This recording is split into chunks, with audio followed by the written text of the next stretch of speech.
Tapi ada juga yang ketemu harimau. Gimana enggak, itu di tengah-tengah hutan tiba-tiba ada pondok yang dari pondok itu keluar bau harum. Saya Bang Den. Dan saya Kak Beda. Kami Road Trip Indonesia. Menelusuri pelosok Nusantara. Menari di birunya samudra, bernyanyi di lembah-lembah belantara. Dusun dan kota, kemana saja. Sekarang ini Bang Den sama Kak Beda masih di Kota Palu. Hampir 2 bulan lah kita berada di Kota Palu, Sulawesi Tengah ini. Dan kita masih statusnya social distancing, jadi kita belum bisa kemana-mana. Kalau episode sebelumnya juga kita sudah edit yang di Payakumbuh. Nah ini adalah kelanjutannya. Karena kan selama di Payakumbuh, Kabupaten 50 Kota Sumatera Barat ini kita berada 1 bulan di sini. Nah itu yang akan kami ceritakan perjalanan-perjalanan. Karena walaupun kami di sini istirahat, tapi kita tetap explore.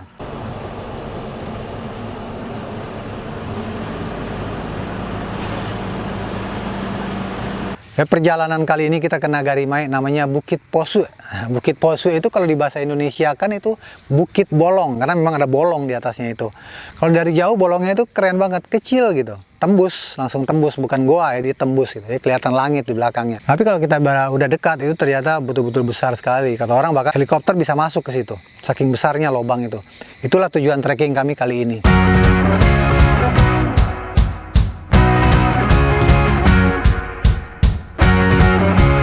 Kali ini kita berjalan dengan Ike dan Sony, 2 adik-beradik yang kompak, juga dia penggiat alam. Nah, mereka yang mengajak kita untuk jalan-jalan bareng dan kita trekking di sana. Karena terus terang Bang Den sama Kak Beda suka trekking. Cuman kalau untuk naik gunung kayaknya sekarang, aduh, nggak tahu deh, kayaknya udah nggak kuat ya. Kata Sony sini 1,5 sampai 2 jam paling lama trekkingnya. Jadi tektok kita kalau berangkat siang, sore udah balik lagi. Nagari Mai itu memang jauh ya, pelosok sekali lah. Kalau dari Payakumbuh itu masih 2 jam. Kalau dulu hanya bisa naik kuda beban ke sini, tidak bisa naik motor bahkan naik mobil. Saking parahnya jalan naik turun gunung. Kalau sekarang jalannya sudah mulus, kita bisa naik mobil ke situ.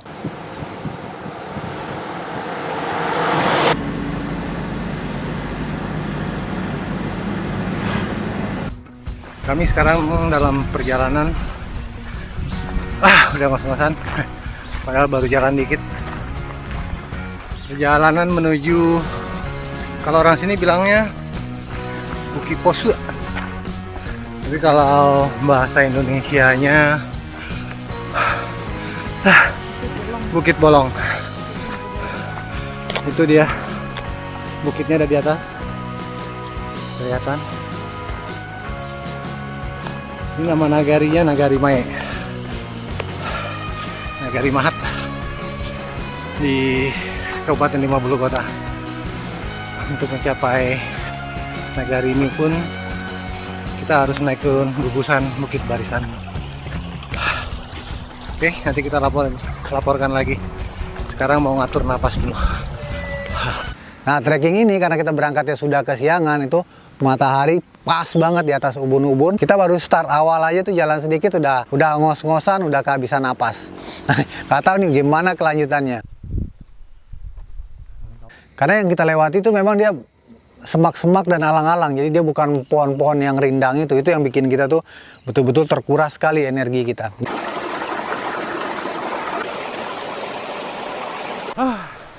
Sekarang istirahat dulu.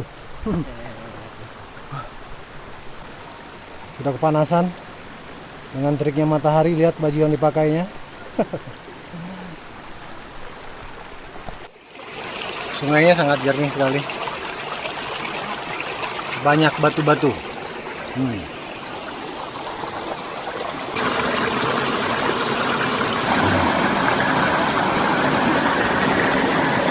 Ada sungai-sungai yang jernih yang kita bisa berhenti dan beristirahat mengambil bekal air kita ya untuk kita bawa ke atas.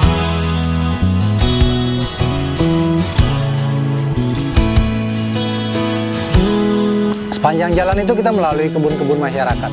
Kita ketemu orang-orang yang sedang berkebun. Umumnya di situ mereka berkebun gambir ya, daun gambir sama pinang sama karet. Nah, jadi memang ini sudah di pinggiran hutan posisinya.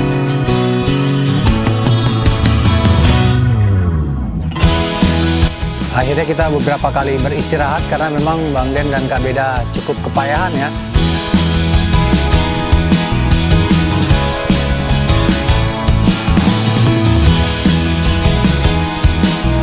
Dan kita kan tidak bawa stok makanan lebih selain nasi bungkus itu, karena kan perkiraan kita memang makan siang di sini sampai ke atas kira-kira 1 jam atau 2 jam, udah gitu kita balik lagi. Jadi sebelum sore harusnya kita udah sampai di tempat di kampung ya, tempat kita parkir mobil. Sekarang kita makan siang. Balik. Makan siang. Belum sampai ke puncak Bukit Bolong. Cukup kepayahan kali ini. Beda, masih ketawa-ketawa dari trekking sebelumnya. Kalau kita perlu tambahan kalori lagi. Oke. Jalannya tuh semakin lama semakin menanjak, dan di sini kita betul-betul sudah, Bang Den dan Kak Beda tuh sebentar berhenti, sebentar berhenti. Berapa langkah berhenti.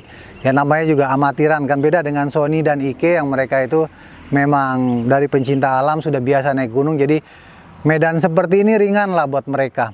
Dan mereka harus lebih bersabar menunggu kita yang sudah kepayahan. Yang satu anak mall, yang satu kebanyakan nyetir.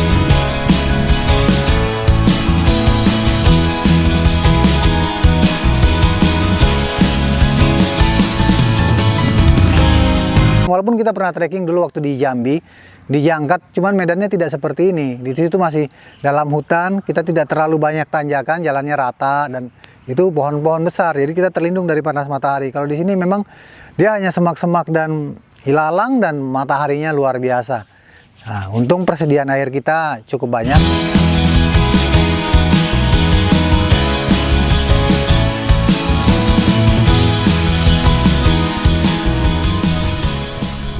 Suatu saat kita berhenti juga ngopi. Dari situ ada Pak Ijal namanya kalau nggak salah. Nah, ini Pak Ijal namanya. Dia petani gambir. Tadi lagi karet sama gambir. Tapi mereka udah mau turun ke kampung. Kita ngopi. Tadi kita ditawarin nanti kalau mau ke Baru. Kalau kemalaman mau ke Baru nanti singgah katanya. Nah, kita ngopi bareng. Nah, Pak Ijal juga nawarin kita tuh, katanya nanti kalau udah turun mampirlah ke Baru lah katanya, kalau mau cuci-cuci, kalau mau cuci muka atau cuci tangan atau mau mandi-mandi di rumahnya di kampung. Kebetulan katanya ternyata kita parkir itu dekat rumahnya Pak Ijal ini. Jauh sekali. Gimana prosesnya? Oh, prosesnya panjang. Prosesnya menegangkan. Kalau awalnya Sony bilang 2 jam lah. 1 jam setengah. 1 jam setengah gitu. Ternyata 2 hari.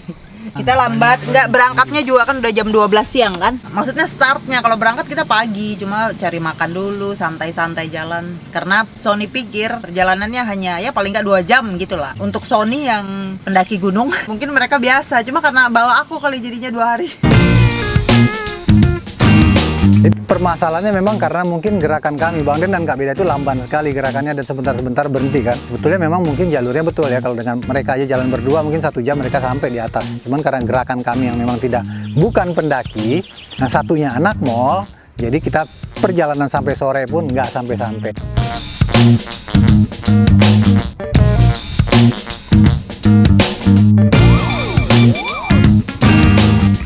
Nah, setelah sempat beberapa kali tersasar, sore itu untungnya kita ketemu ada sebuah pondok pengampahan gambir namanya. Jadi ini kebun-kebun gambir ini dia selalu ada pondok di situ tempat mengolah gambir. Itu ada sepasang suami istri yang lagi tinggal di pondok itu. Jadi mereka kalau lagi panen gambir, mereka harus tinggal di pondok itu, karena kalau untuk bolak-balik ke kampung itu sangat jauh kan. Ibunya kan bilang, aku ingat sekali. Emang kalian mau terusin? Ini sudah maghrib kata ibunya gitu. Besok aja jalan pagi, nanti bapak anter gitu kan. Nggak apa-apa lu, tanggung Bu, kita terusin aja sedikit lagi gitu. Sony bilang kayak gitu. Terus ya udah kita ikut jalan. Kata ibunya gini, ya udah jalan, nanti kalau kemalaman atau apa turun lagi ke sini kata dia. Biar bermalam dulu di sini. Kalau memang iya, nasi dimasakkan nasi kata ibu gitu. Kalau memang iya nanti saya masakin nasi kata ibu gitu. Jadi jalan yang bapak itu tunjukkan itu ternyata sudah jarang dilalui, entah udah berapa lama, kan udah jadi semak-semak, sudah semak semua deh pokoknya. Nggak ada tanda-tanda bahwa itu pernah jadi jalan gitu ya. Jalannya udah tertutup sama semak-semak yang semaknya tuh tebal tinggi. Jadi Sony sama Ike itu jalan sambil babat bikin jalan baru jadinya begitu.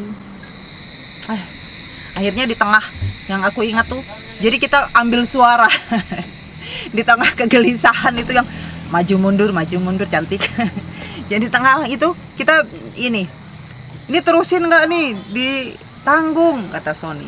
Terus Ike bilang lagi, Ike coba dipikirkan dulu, coba ini udah jam berapa, kayaknya nggak mungkin kita terusin gitu kan. Pokoknya di situ perdebatan, sementara aku udah tidak mau bicara lagi, aku udah tingkat emosiku yang paling tinggi ya. Mungkin di situ ya ceritanya kalau orang naik gunung itu nampak sifat aslinya di situ kali. Dirinya sampai batasnya dia sudah tidak mampu lagi. Aku cuma diam dan aku pengen nangis, pengen marah, sama campur aduk deh. Akhirnya Ike, kalau Sony ini kayak orang yang penasaran gitu, dia penasaran masa sih gitu, dikit lagi nih pasti dikit lagi gitu kan, karena Sony kan mereka sudah sering gitu, jadi kayaknya penasaran masa sih nggak ketemu gitu. Kalau Ike bilang, Ike lebih ke kayaknya kita stop dulu deh gitu, kita stop dulu, kita turun ke tempat ibu, baru nanti besok Mungkin Ike kita ngeliat pikirin kondisi lagi. kita juga ya. Sepertinya Ike lihat kondisiku kali yang lebih, aduh kayaknya udah ampun sudah. Kalau nggak salah Sony bilang ya udah kita maju 15 menit, kalau masih nggak ketemu juga kita balik ke tempat itu kan. Akhirnya sudah cari lagi 15 menit, itu bukan 15 menit kita jalan ke kayak keliling mall gitu, bukan. Ini 15 menit gini. Terus akhirnya dah stop kata si Eki, ayo kita balik, saya udah balik. Hari ini luar biasa. Sungguh-sungguh luar biasa. Di luar kebiasaan. Kalau kata Sony ini bukan naik bukit lagi, nih sama aja dengan naik gunung Ica-Ica dulu dah. Naik gunung Ica-Ica. Ini udah naik gunung nih sayang.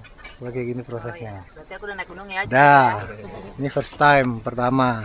Tapi bukan yang terakhir. Cukup. Kita kemalaman, nggak sampai ke Bukit Pose, Bukit Bolong, karena tadi agak tersasar ke kanan, jadi kita muter dan ada jalan lama. Jalannya sudah agak menutup dan udah mulai gelap, jadi mental juga sudah mulai naik turun. Jadi kita putuskan turun sedikit karena tadi kita ketemu ini pondok pengampahan Gambir. Kebetulan ada kakak sama abangnya yang lagi nginep di sini. Kita diundang nginep di sini. Atau kita mengundangkan diri supaya dia diajak nginep di sini. Beginilah nasib 4 orang tunawisma saat ini. Tapi ingat, ketulusan itu masih ada. Ike dan Sony. Beruntung kakak itu baik ya, kita dibolehkan menginap di situ karena juga mau jalan ke bawah lagi kayak udah nggak kuat. Jadi kita tanpa persiapan, tanpa logistik, tanpa ganti baju, tanpa mandi, malam itu kita menginap di pondok itu. Makan enak, makan nasi panas, terus makan rendang ayam, makan apa lagi ya? Iya enaknya. Sampai ibunya bilang, udah makan yang banyak kata dia. Jangan Bu, jangan banyak Bu, ibu nanti nggak ada persediaan lagi. Gampang kata ibunya gitu. Banyak orang turun tiap hari, tinggal titip ke dia kan. Itu kan harusnya persediaan ibu buat 3 hari ya. 3 hari sekali, jadi bapak turun ke kampung bawa perbekalan, nanti naik lagi. Kita lagi panen gambir. Iya, karena sedang panen gambir. Ini pengalaman pertama tidur tanpa mandi, dengan baju yang kotor yang kemarin seharian sudah dipakai glosoran, lumpur, keringat. Pakai kasur nggak? Pakai bantal nggak? Janganlah mikir pakai kasur, pakai bantal. Selimut nggak? Selimut dikasih kain sama ibu, kain batik. Kain batik buat selimut. Udah gitu dingin, pondoknya dingin, bolong-bolong. Terus udah gitu ibunya cerita, bapak cerita lagi. Kadang-kadang beruang kecil suka masuk, manjat, cari makanan. Ya, ada juga yang ketemu harimau. Gimana enggak, itu di tengah-tengah hutan tiba-tiba ada pondok yang dari pondok itu keluar bau harum. Mana kita lapar sore pas kan. Ternyata ibunya lagi masak nasi itu, ditunggu itu, aduh. nasinya pulen putih, udah gitu berasap-asap. Akhirnya susah juga ya buat tidur ya. Gimana kita mau tidur dengan cerita-cerita kayak begitu gitu. Karena pondoknya itu kan sangat kecil sekali. Jadi kita tidur tuh betul-betul berbaris kayak ikan sarden. Jadi satu pondok kecil itu diisi 6 orang. Itu tidak bisa bergerak, tidak bisa menekuk, hanya lurus. Namanya ini ketinggian, dinginnya lumayan.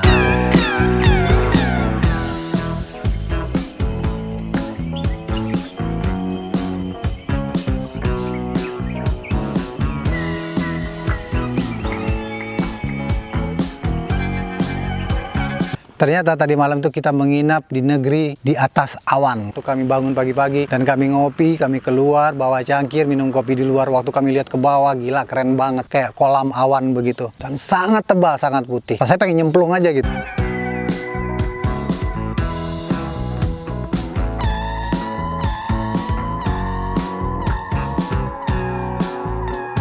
Bang Den kan biasanya kalau pagi-pagi itu kan ada panggilan alam ya, BAB itu biasa lah, rutin tiap pagi, selalu pengen ke WC. Nah Bang Den tanya sama abang itu, bang toiletnya di mana? Aku sakit perut nih, mau BAB, aku bilang gitu. Oh, itu aja katanya, bawa air 1 botol aqua besar katanya, terus bawa cangkul katanya kan. Carilah tempat yang nyaman di belakang semak-semak atau di belakang pohon katanya. Mampus. Ya udah, nggak bisa ditahan juga kan. Akhirnya Bang Den membawa 1 botol aqua air dan cangkul. Pergilah ke atas itu cari lihat mana yang agak tersembunyi di balik semak-semak, di balik pohon. Ya sudah. Yang penting lega. Pengalaman luar biasa. Coba nggak apa-apa, di gunung juga kita kayak gitu. Kalau di gunung malah kadang-kadang modal tisu basah aja. Kita akhirnya sampai di Bukit Posu. Setelah perjalanan 2 hari, akhirnya kita menginap di Pengampahan Gambir tadi malam. Pengalaman yang luar biasa juga buat road trip Indonesia. Mahal buat pengalaman itu.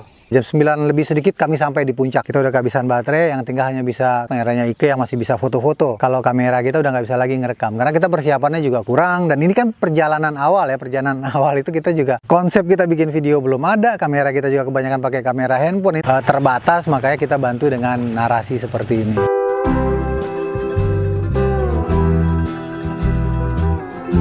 Buat yang sudah beli t-shirt Road Trip Indonesia, yang sudah beli merchandise Road Trip Indonesia, kami ucapkan terima kasih sekali karena itu akan sangat mendukung perjalanan kita, akan sangat mendukung keberlanjutan perjalanan Road Trip Indonesia, dan akan sangat mendukung berkembangnya konten-konten YouTube yang akan kita buat selanjutnya. Ya, jangan lupa subscribe channel YouTube Road Trip Indonesia. Road Trip Indonesia punya kaos edisi terbaru, ada warna kuning juga, lengan panjang juga ada. Untuk pemesanannya ada di kolom deskripsi di bawah.